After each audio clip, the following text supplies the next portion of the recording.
Imagine getting bruised by hard water. Stick with me. Come on back for the story.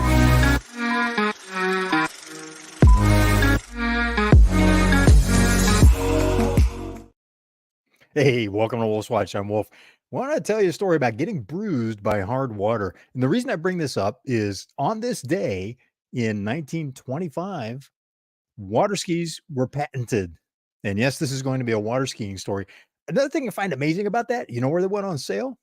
You may have heard of the store. Think about this. This is the 1920s.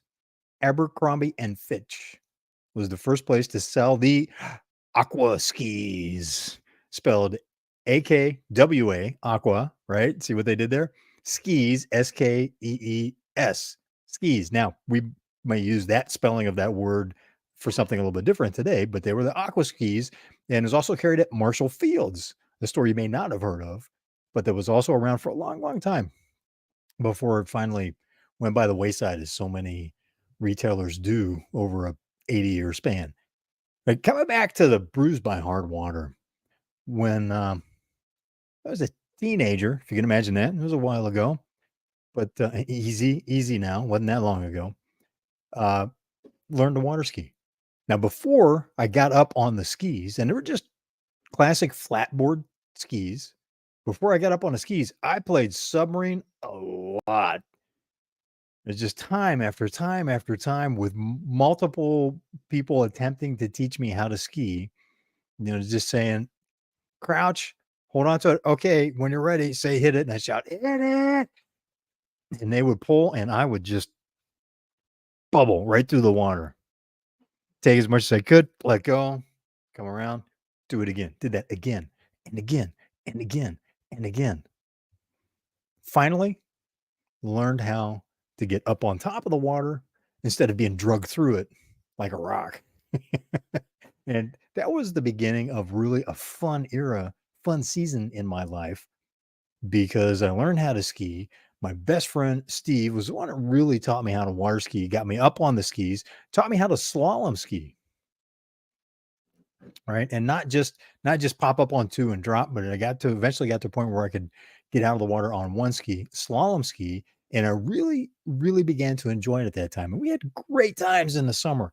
Be out skiing, learn how to grab the rope and behind the boat. Man, you just lean in and cut across the wake. Boom, grab some air, hit the water, get actually out in front of the boat. Love that because then you had to pull up on the rope, get pick up that slack, right? So you didn't sink down. You start sinking down in the water, catch it up again, and bam, back across the wake. Now we were skiing. The boat was running about 35 miles an hour, right? And it was mostly cold water because it was the north shore of Lake Huron, which is covered by several feet of ice for close to half the year. And it was a deep bay where we skied. So most of the water, you get below about a foot from the top of the water, it was 55 degrees. But there was one sandbar on an island that we could ski along. It was about 2 miles long, and it was warm over there. Shallow, so we had to be careful to not get in too close with the boat. But it was nice, sandy, shallow, long slope before it hit the drop off into the deeper water, 40 plus feet. And that was some great times because it was glass smooth, come through there. And the whole thing was the boat's going at 35. So you get out in that front, holding on to that rope, keep it up so you can wait for it to catch up again when you start dropping after getting out in front of the boat and pulling back. And actually, when you're in the boat and a skier does that, you can feel the boat slow down. It's that much force, right? So holding on, zipping back across, dipping an elbow in the water on the turn sometimes, hitting that wake, crouching up, grabbing 3, 4 feet air, sailing across, catching the curve out in front of the boat again. Let me tell you something.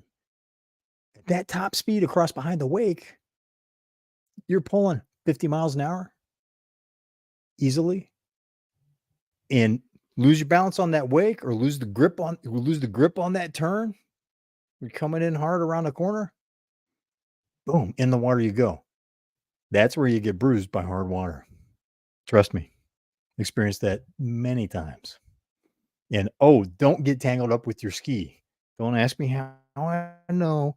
Do not get tangled up with your ski when you take a spill at those kind of speeds because that's going to leave a mark for a while. but it'll heal, especially when you're young. Yeah, that's what I remember, hitting that water going 60 miles an hour, 50 miles an hour. It was like falling on concrete. Now, it didn't get the abrasions that you get sliding along concrete. I learned that roller skating, even just running. I get running fast and hit some sand, lose my feet out from underneath me. You get a nice nasty floor burn, if you will, and grind the top layer of skin off. Not on the water so much, but you would get bruised. I mean, imagine that the water being so hard that you could get bruised. And it's all in the speed. I mean, we use water in industrial applications to cut 1-inch steel plate, use water jet, right? So water has some amazing properties and it can be hard under pressure and under speed, which is what happens when you fall on the water at 50, 60 miles an hour. Those are good times because not only was it a great athletic activity, but I remember the camaraderie and the fun that we had doing that because I would work with my buddy Steve in his shop, help him out sometimes during the day, work hard.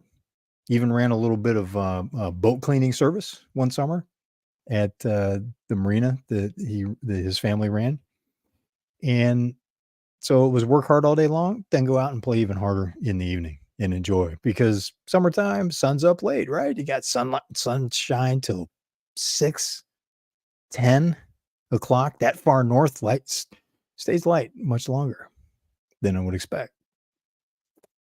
Good times.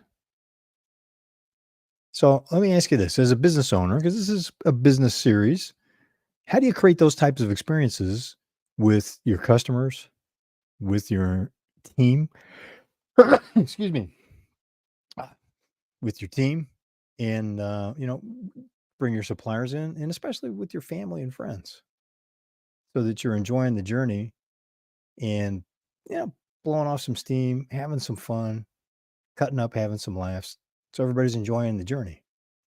Because if you work hard, got to make sure you're enjoying the journey. It's something I learned from my parents. They were in that generation that's born in the late teens, early 20s that worked their way, worked during the depression and had to hustle hard during the depression in order to keep food on the table, roof over their heads. Everybody in the family hustled because that's what you had to do. And they very much had a work hard, play harder ethic. They said, you know what, got to enjoy the journey because you don't know what's going to happen tomorrow. Think about that. You don't know what's going to happen tomorrow. And this is a Friday. So I hope you're having a fun Friday and that you are enjoying things like water skis that have been with us, the patented version since 1925. I mean, the last ski that I had was a competition ski. It was composite, had a curved tunnel inside, really long skag on the back, fin on the back. Forget the correct technical term for it, which helped dig in the water and do those really hyper tight turns. We wore gloves to hang on to the rope while coming around the turn. And that was a lot of fun. Good memories. Still friends with some of those people I skied with all those years ago. Those are the kind of relationships we want to have in business, right? That you want to have with the community that you serve, with the team that makes your business possible, and especially with your family and friends. So don't forget to do that and have a fun Friday. Thanks for being part of the conversation. I'm Wolf. This is Wolf's Watch, and I look forward to seeing you on the trail.